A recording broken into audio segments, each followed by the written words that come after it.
Aile Strike Gundam. Hey again everybody, Robert184, 2Rs2B's Gundam.tk. In the last part, I showed you the parts from the body, but now it's time to take a look at the weapons and accessories of this real grade Aile Strike. The beam rifle has just enough detail when you put it together to make it interesting, and this use of color here sets it apart from its all-gray counterparts.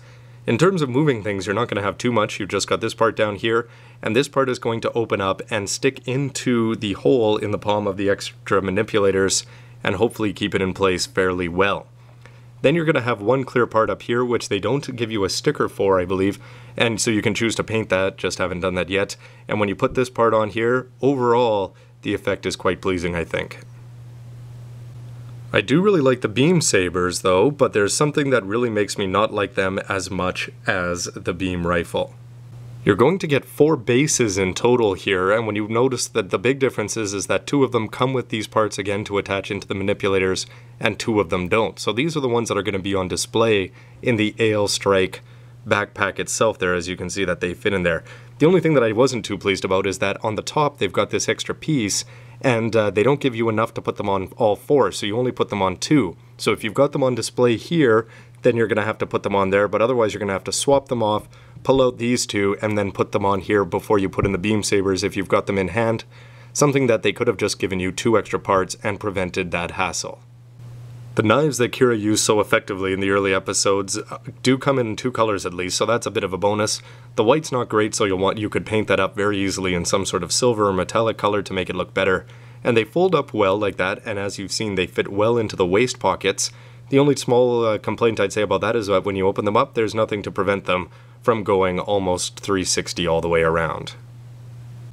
The shield is a real winner though, the way that it keeps the simplistic style of the old Crusader shield of the RX-78-2 while modernizing it, but this real grade takes it to the next level with just their use of channels and lines, and the way you put it together is the white part, then you put on the yellow part underneath, which is just one piece, the big red part over top, and an additional red part on there, but then they give you just enough channels and everything is just angular enough that this comes across as looking very stylish. That's the only clear decal I've put on so far. On the back, Bandai saves you the trouble of always having to decide what to do, whether you want to paint the insides or just line the heck out of it. But what you're going to get here is they give you a bunch of silver and gold stickers that you put in here, here, all the way down there. That's 5 different ones. Small skinny ones down the middle and more gold at the bottom. Outside of the fact that this yellow part looks a little bit out of place down here, just by them putting in those, I feel like you don't have to pay any attention to the underside, and it's still going to look good no matter which side of the shield you see. This is going to attach here into the forearm, and it looks like it should attach on well. This rotates around and is on a ball joint, so you should get some mobility. This part does not slide up and down, it's just a solid piece once you plug it in. The Strike Gundam is very cool by itself, but if you've seen any of the promotional merchandise materials from Seed, it's almost always featured with the Aile backpack, and this one, the real grade, really comes across as looking more like a technological marvel. So the way you do it, when you put it together, you've got multiple red parts here, you plug the black part in before sealing it with red parts, you put on these stickers here. This part is a different color white from the beam sabers, little details like having small red pieces there in the front.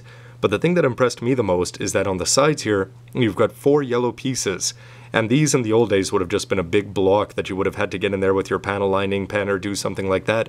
But instead, by just having that solid piece down there, they give you the illusion that the black is showing through and everything looks sharp. Now, whether you want to add those silver mirror type stickers is up to you, but they do give them to you in a fair number of places, including on the underside. In terms of moving parts, you're not going to have too much. Basically, this part down here is going to move, this white part does not, and these parts are on their own individual ball joints, so you can swing them this far off to the side, and you could swing them all the way back if you don't have a body in the way. But you may see a little bit of other shiny parts there, and that's because on these black parts, you put on 4 silver stickers.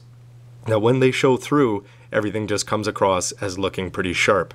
Now, one thing I did like too is that you've got 2 different color reds that you may be able to see here for these parts and these parts. So the engines are a different color red from the main body, and I think that's going to look good, especially when you look at it from the back. So overall, I'm pretty happy with this, except for the fact that these wings, they come across as being really, really loose.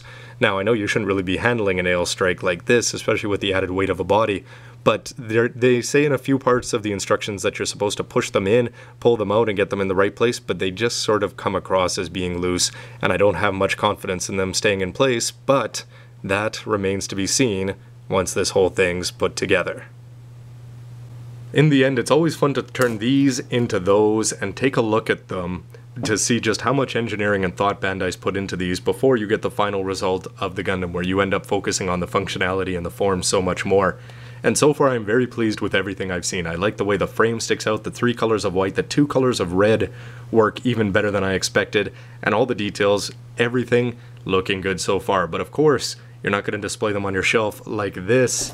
You want them to look good when you put them together into that. So stay tuned for the next part, everybody, when you'll see the real grade Aile Strike all put together. Let me know what you think of the parts so far down below with a comment. Hit like if you do happen to like the video, and subscribe if you don't want to miss any other videos.